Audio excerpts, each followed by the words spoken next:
इंसाफ में देरी कहते हैं नाइंसाफी के बराबर होती है, लेकिन कोई ये नहीं बताता कि इस देरी की कोई लिमिट भी होती है क्या। हिंदुस्तान की अदालतों में करोड़ों लोग साल दर साल घिसटते रहते हैं।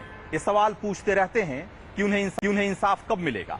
इनमें से कुछ लोग तारीख के इंतजार में होते हैं और कुछ गवाही की कतार में, कुछ जिरह की तकरार में फंसे होते हैं और कुछ फैसले की थखार में। ये हिंदुस्तान की अदालतों का सच है और मैं हूं रंजीत कुमार। नमस्कार, ऑन द स्पॉट में स्वागत है। पिछले दिनों अदालतों में जजों की कमी का रोना रोते रोते चीफ जस्टिस टीएस ठाकुर कमोबेश रो ही पड़े। उनके आंसुओं के बहाने ही सही हमें समझने की कोशिश करेंगे कि आखिर हिंदुस्तान का न्याय तंत्र इतना लाचार तंत्र कैसे बन गया है। आगरा के राम नारायण को खुली हवा में सांस लेना एक बार फिर से सीखना पड़ रहा है। उम्र 55 की हो गई ये साबित करते करते कि 38 साल पहले जब उन्हें एक अपराध में पकड़ा गया था तब वो नाबालिग थे। 1976 में हत्या के एक मामले में पुलिस ने राम नारायण को गिरफ्तार किया। राम नारायण कहते रहे कि वो नाबालिग हैं, लेकिन उनकी फरियाद नहीं सुनी गई। 28 साल तक मुकदमा चलता रहा और 2004 में उन्हें उम्र कैद की सजा सुना दी गई। करीब 11 साल राम नारायण जेल में बंद रहे। परिवार बिखरता चला गया। पत्नी ने जैसे तैसे बच्चों को संभाला। राम नारायण को इंसाफ आखिरकार सुप्रीम कोर्ट से मिला। 38 साल लग गए राम नारायण को यह साबित करने में कि साल 1976 में यानी अपराध के वक्त वो नाबालिग थे। आखिरकार जब तक रिहाई हुई, राम नारायण इस कानूनी लड़ाई में बहुत कुछ खो चुके थे। रुपया, पैसा, वक्त, सब कुछ इनके हाथ से निकल गया। मैं अपना जेल काटता रहा, बच्चे मुझसे मिलते रहे। लड़की मेरी एक शादी लायक हो गई, लड़के भी मेरे बड़े बड़े हो गए शादी लायक, पर लड़के पढ़ नहीं पाए। सब घर का मतलब मामला खत्म। अदालतों के दो किनारों पर दो किस्म के लोग खड़े हैं। एक किनारे पर राम नारायण जैसे आम लोग और दूसरे किनारे पर देश के चीफ जस्टिस।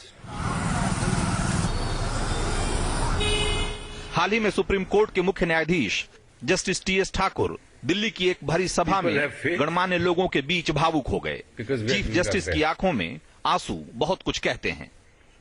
न्यायपालिका की जो स्थिति है इस समय वो रोने लायक है और इसके मुख्यतः दो कारण हैं। पहला कारण, इसमें जितने मुकदमे लंबित हैं उसने न्यायपालिका की कमर तोड़ दी है और न्यायपालिका की छवि अब वो नहीं रही जो कि आज से 50 साल पहले या 25 साल पहले थी। चीफ जस्टिस ठाकुर की जनरली इस तरह से टेंडेंसी नहीं है। वो बहुत हार्ड टास्क मास्टर हैं। He is a very strong जज। The way he conducts his judicial proceedings and administration also, जो उन्होंने सब किया है, तो मुझे ऐसा लगता है कि ये मतलब इट इज समथिंग क्रेडिटेबल कि he feels so strongly for this issue कि वो इस इशू पे प्रोबेबली वो इमोशनल हो गए।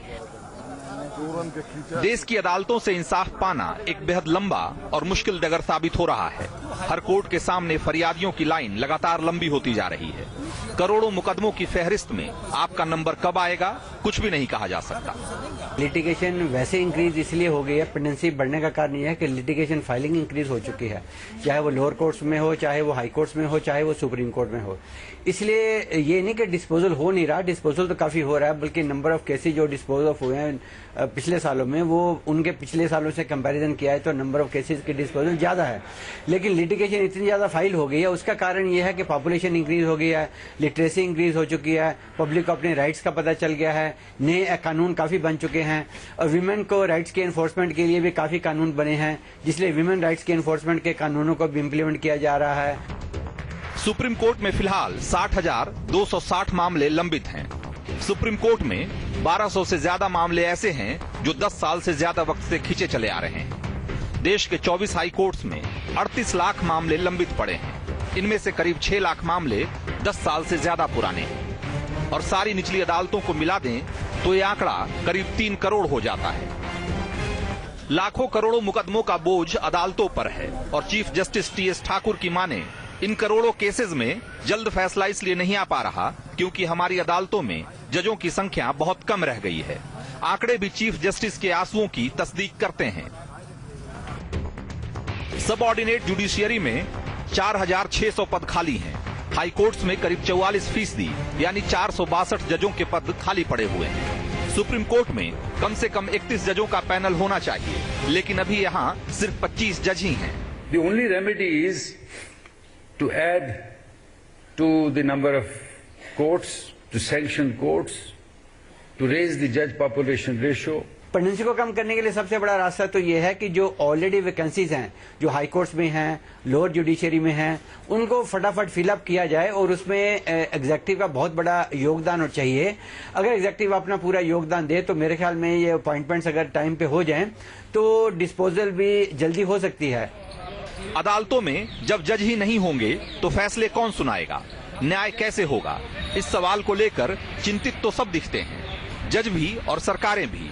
वक्त वक्त पर सुझाव भी आए, लेकिन कोई बड़ा बदलाव नहीं आया। नतीजतन देश की अदालतों में आम आदमी को घूमते रहना पड़ता है, चक्कर लगाते रहना पड़ता है। अब क्वेश्चन ये है कि पेंडेंसी इंक्रीज हो रही है और सारे लिटिगेंट्स भी परेशान हैं और एडवोकेट्स भी परेशान हैं और जुडिशरी को पर भी इसका इफेक्ट होता है। तो वो कितना भी हरी अप करें तो ये फिर भी जो डिस्पोजल है वो तो इन अकॉर्डेंस विद लॉ और नेचुरल जस्टिस के हिसाब से होता है। 1987 की लॉ कमीशन की रिपोर्ट से पता चलता है कि तब देश में हर एक 10 लाख लोगों पर करीब 10 जज थे। हाल के दिनों में आंकड़ा सुधरा तो है, अभी हर एक 10 लाख लोगों पर 17 जज हैं। 1987 में लॉ कमीशन ने अपनी रिपोर्ट में 10 लाख जनसंख्या पर 50 जजों की नियुक्ति करने की वकालत की थी। जाहिर है कि लॉ कमीशन की रिपोर्ट करीब 30 साल से धूल फांक रही है। उस रिपोर्ट की बातों पर गौर नहीं किया गया और आज उसका खामियाजा करोड़ों लोगों को भुगतना पड़ रहा है। विदेशों की तरफ नजर घुमाकर देखें तो अमेरिका में प्रति 10 लाख लोगों पर 107 जज हैं और कनाडा में ये आंकड़ा 75 का है। ऑस्ट्रेलिया में प्रति 10 लाख लोगों पर जजों की तादाद 42 है। ये समस्या वास्तव में गंभीर है, लेकिन बहुत कुछ इसकी जो उत्तरदायित्व है ये जुडिशरी के ही ऊपर है, क्योंकि सारे अपॉइंटमेंट्स इस समय जुडिशरी ही करती है। सबसे जो निचला जो अपॉइंटमेंट होता है, जिसको सिविल जज होता है, ये ज्यादातर पब्लिक सर्विस कमीशन करती है, लेकिन पब्लिक सर्विस कमीशन भी इन सारे अपॉइंटमेंट्स को उच्च न्यायालय के कहने पे करती है और तुरंत करती है। उसके बाद जो अपॉइंटमेंट्स होते हैं वो हायर जुडिशियल सर्विस पे होते हैं, ये अधिकतर हाई कोर्ट खुद स्वयं करते हैं। जहां तक उच्च न्यायालय और सर्वोच्च न्यायालय की बात है, ये अपॉइंटमेंट्स भी न्यायालयों के हाथ में हैं। ये स्थिति गंभीर है। लॉ कमीशन ने 2014 में सरकार को अपनी 245वीं रिपोर्ट पेश की। 2014 में भी 1987 की ही बातों को दोहराया गया। एक बार फिर गुजारिश की गई कि हर एक 10 लाख लोगों पर जजों की तादाद बढ़ाकर 50 की जाए ताकि केसों का निपटारा फौरन किया जा सके। 2014 बीते भी 2 साल गुजर चुके हैं, लेकिन कोई ठोस कदम अब तक नहीं उठाया गया। चीफ जस्टिस के मुताबिक उनकी अध्यक्षता में सुप्रीम कोर्ट कॉलेजियम ने केंद्र को 2 महीने पहले 169 हाई कोर्ट जजों की नियुक्ति का प्रस्ताव भेजा था। केंद्र सरकार ने उन नामों पर अभी तक कोई फैसला नहीं लिया है। जो अपॉइंटमेंट्स हैं उनको जल्दी किया जाए, प्रोसीजर को जल्दी निपटाया जाए और हमें जजेस दिए जाएं ताकि लोग जो हैं वो जो सफर कर रहे हैं वो सफर न करें, उन्हें इंसाफ मिले। गवर्नमेंट को अपना पूरा योगदान देना पड़ेगा वैकेंसीज को फिलअप करने के लिए। अगर जुडिशियल रिकमेंडेशन जाती है कोलिजियम की तरफ से तो मुझे लगता है कि गवर्नमेंट अब, क्योंकि गवर्नमेंट खुद पेंडेंसी को खत्म करना चाहती है, तो गवर्नमेंट से काफी एक्टिव रोल अब उम्मीद की जाती है। जजों की बहाली में देरी के लिए जानकार सरकार और न्यायपालिका में टकराव को वजह मानते हैं। साल 2015 के आखिर में सुप्रीम कोर्ट ने एक अहम फैसला दिया था। सुप्रीम कोर्ट ने मोदी सरकार के एनजेएसी एक्ट यानी राष्ट्रीय न्यायिक नियुक्ति आयोग एक्ट को असंवैधानिक करार दिया था और फैसला दिया था कि उच्च न्यायपालिका में कोलेजियम प्रणाली से ही जजों की नियुक्ति होगी, यानी जज ही जज की नियुक्ति करते रहेंगे। केंद्र सरकार ने उच्चतम न्यायालय में दलील दी थी कि उच्च न्यायालयों में पारदर्शिता लाने के लिए, जजों की बहाली में तेजी लाने के लिए एनजेएसी लाया गया था। हालांकि केंद्र की एक भी दलील सुप्रीम कोर्ट में काम नहीं आई। तभी से देश के न्यायविद भी 2 धड़ों में बटे दिखाई देते हैं। कुछ कॉलेजियम को जारी रखने से खुश हैं, तो कई एनजेएसी को एक सुधार के रूप में देख रहे थे। कोलिजियम सिस्टम से या गवर्नमेंट की प्रोसेस में कोई प्रॉब्लम नहीं है। अल्टीमेटली तो अपॉइंटमेंट्स जो हैं वो एग्जेक्टिव नहीं करनी है और अल्टीमेटली वारंट प्रेसिडेंट ही इशू करता है। और उसमें अब क्योंकि कोलिजियम सिस्टम जैसे अब डेवलप हुआ है उसमें एग्जेक्टिव का भी कुछ रोल दिया गया है। अभी हमारा राजनीतिक जो परिदृश्य है हिंदुस्तान का इतना परिपक्व नहीं है कि आने वाले दिनों में अगर राजनीतिक ढंग से इसमें इंटरफियरेंस होगा तो हमारी जुडिशरी का जो स्वतंत्रता है और उसमें निष्पक्षता है वो डिस्टर्ब होगी। लेकिन दूसरा पक्ष जो ज्यादा महत्वपूर्ण है वो ये है कि अगर हमारे न्यायाधीश जितने हैं, चीफ जस्टिस से लेकर के नीचे तक, वो दूसरे के कानूनों का पुनर्लोकन और रिव्यू करते हैं, तो क्यों नहीं एक अच्छा कानून अपने जजेज के अपॉइंटमेंट के लिए बनाते हैं। अब जब नए जजों की बहाली अटकी हुई है, तब ये विचार भी सामने आ रहा है कि जजों की कमी को दूर करने के लिए हाई कोर्ट्स के रिटायर्ड जजों को दोबारा लाया जाएगा। ऐसे में इलाहाबाद हाई कोर्ट का कई सालों से चक्कर लगा रहे महेश कुमार जैसे लोग राहत की सांस ले सकते हैं। महेश कुमार कानपुर नगर निगम में काम करते थे। किसी विवाद के बाद उन्हें नौकरी से निकाल दिया गया था, जिसके बाद उन्होंने मुकदमा किया। महेश का मामला निचली अदालतों से होते हुए उच्च न्यायालय तक पहुंच गया है। अभी महेश कुमार एक प्राइवेट नौकरी करके 3000 रुपया कमाते हैं और महीने में अगर 4 दफा इलाहाबाद हाई कोर्ट का चक्कर लगे तो 4000 रुपए हर माह गंवा देते हैं। महेश कुमार चिंतित हैं कि नौकरी की उम्र निकलती जा रही है और फैसला है कि आ ही नहीं रहा। महेश की उम्मीदों में ताकत देखिए। कहते हैं कि इतनी परेशानी झेलने के बाद भी नौकरी मिल जाए तो सब ठीक हो जाएगा, लेकिन अगर फैसला पक्ष में नहीं हुआ तो कहीं के नहीं रहेंगे। बड़ी तंगी भी है। अब 3-4 हजार प्राइवेट कमाने वाला कहाँ से क्या कर सकता है, ना बच्चे पढ़ा पा रहे हैं, ना लिखा पा रहे हैं। ओवरेज भी हो रही, मान लीजिए। अब जब ऑर्डर होगा तब पता नहीं कब होगा, इसका कोई वही नहीं है। महेश जैसे कई लाख लोग इलाहाबाद हाई कोर्ट में इंसाफ की आस लिए आते हैं, लेकिन वक्त पर न्याय यहाँ भी एक सुनहरा ख्वाब जैसा है, क्योंकि न्यायाधीशों की संख्या के मामले में इलाहाबाद हाई कोर्ट को मुश्किलों के बीच से गुजरना पड़ रहा है। 150 साल पुराने इलाहाबाद हाई कोर्ट में जजों की संख्या पूरे देश में सबसे कम है। इलाहाबाद हाई कोर्ट में जजों के 160 पद स्वीकृत हैं, जबकि यहाँ कार्यरत न्यायाधीश सिर्फ 72 हैं। इस अदालत में जज की 88 कुर्सियां खाली पड़ी हैं, यानी करीब 55% न्यायाधीशों की कमी है। जजेस के का जो एक सैंक्शन स्ट्रेंथ होती है, उस पर उतनी स्ट्रेंथ की वर्किंग स्ट्रेंथ कभी नहीं होती। किसी न किसी वजह से वो मतलब ये हाई कोर्ट या और भी बहुत सारी हाई कोर्ट हिंदुस्तान की, they are always short of जजेस। अब जब रिटायर्ड जजों को दोबारा लाने की बात चली है, तब महेश कुमार को थोड़ी उम्मीद हो सकती है, लेकिन बाकी उन 3 करोड़ मामलों की चिंता कौन करेगा जो निचली अदालतों में अटके हुए हैं। मुझे ऐसा लगता है कि ये कदम शॉर्ट टर्म कदम जरूर हो सकते हैं, जो शॉर्ट टर्म रिलीफ दे सके। आपने सही कहा, पर मेरे हिसाब से ये सॉल्यूशन नहीं है। सॉल्यूशन तो जब तक जज पॉपुलेशन रेशियो का प्रॉपर तरीके से जजेस अपॉइंट नहीं होंगे जज पॉपुलेशन रेशियो के हिसाब से, और जब तक वो प्रॉपर कंप्लीट इंफ्रास्ट्रक्चर से फंक्शन नहीं करेंगे, तब तक इस सिचुएशन का रियली स्टॉप गैप अरेंजमेंट्स तो हो सकते हैं, पर कोई लॉन्ग टर्म सोल्यूशन नहीं हो पाए।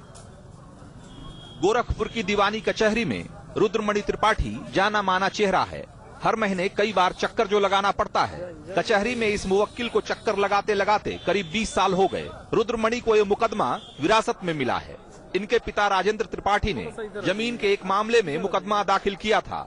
मुकदमा करने के कुछ साल बाद ही राजेंद्र त्रिपाठी की मौत हो गई और उसके बाद से ये जिम्मेदारी रुद्रमणि पर आ गई। हर बार कचहरी पहुंचने के बाद रुद्रमणि को कुछ मिलती है तो वो है आगे की तारीख।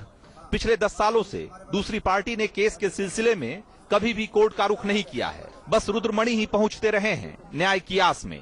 इस केस के चक्कर में उन्होंने लाखों रुपए आने जाने में ही गवा दिए।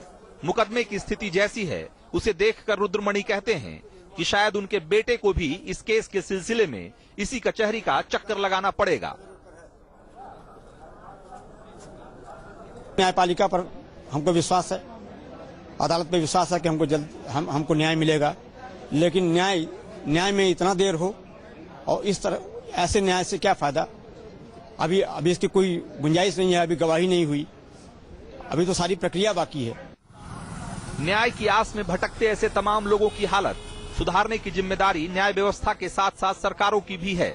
अदालतों का फैसला इस बात पर भी निर्भर करता है कि बाकी सरकारी एजेंसियां जैसे कि पुलिस कितनी तेजी से काम करती है, और इस मुल्क में पुलिस जांच की रफ्तार से सब वाकिफ हैं। अगस्ता वेस्टलैंड का मामला एक बेहतरीन उदाहरण है। इटली की एजेंसियों ने न सिर्फ जांच पूरी कर ली, बल्कि अदालत ने इस मामले में फैसला भी दे दिया, और हमारे यहाँ अभी जांच को लेकर ही राजनीति हो रही है। क्रिमिनल जस्टिस ओरिएंटेशन में ये काफी देखा गया है कि काफी मामले कोर्ट्स में इसलिए पेंडिंग पड़े रहते हैं कि फोरेंसिक साइंस लेबोरेटरी से रिपोर्ट नहीं आती है। हमारे इंडिया में फोरेंसिक साइंस लेबोरेटरीज की गिनती ही बहुत कम है, तो मुझे लगता है इसमें गवर्नमेंट का एक बहुत बड़ा रोल रहेगा अगर फोरेंसिक साइंस लेबोरेटरीज समय समय पे काफी ज्यादा बना दी जाए ताकि उनकी रिपोर्ट्स में वेट करनी ना पड़े। कोर्ट कचहरी की परेशानियों के कई चेहरे हैं, कुछ इस रिपोर्ट में आपने देखा और कुछ इस कविता के जरिए समझिए। कविता कैलाश गौतम की है और आवाज भी उन्हीं की है। भले डांट घर में तू बीबी की खाना, भले जैसे तैसे की रस्ती चलाना, भले जाके जंगल में धूनी रमाना, मगर मेरे बेटे कचहरी न जाना, कचहरी न जाना, कचहरी न जाना। कि कचहरी ही गुंडों की खेती है बेटे, यही जिंदगी उनको देती है बेटे। खुले आम कातिल यहाँ घूमते हैं, सिपाही दरोगा चरण चूमते हैं।